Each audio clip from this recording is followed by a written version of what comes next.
గంగాదేవి తన బిడ్డలను నదిలో ముంచేయడం వెనక ఉన్న కారణం ఒక శాపంకి సంబంధించినది. ఒకసారి అష్టవసువులు అంటే 8 దేవతలు తమ భార్యలతో కలిసి భూమిపై విహరిస్తూ వశిష్ఠ మహర్షి ఆశ్రమం దగ్గరికి వచ్చారు. అక్కడ వశిష్ఠుడి వద్ద ఉన్న నందిని అనే ఆధ్యాత్మిక గోవును చూసి అందులోని ఒక వసువు భార్య దానిని స్వర్గానికి తీసుకెళ్లాలని కోరింది. దానితో వారు కలిసి ఆ గోవును దొంగిలించారు. వశిష్ఠ మహర్షి ఆ విషయం తెలుసుకొని కోపంతో అన్నాడు, ఇంత పవిత్రమైన వస్తువును దొంగిలించిన మీరు దేవలోకం యోగ్యులు కారండి, మానవులుగా పుట్టాలి అని శపించాడు. వసువులు విన్నపంచేశారు, దయచేసి మమ్మల్ని ఎక్కువ కాలం మానవలోకంలో ఉంచకండి అని.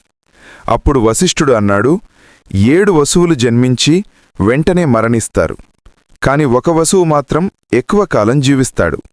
ఆ వసువు పేరు ప్రభాసుడు.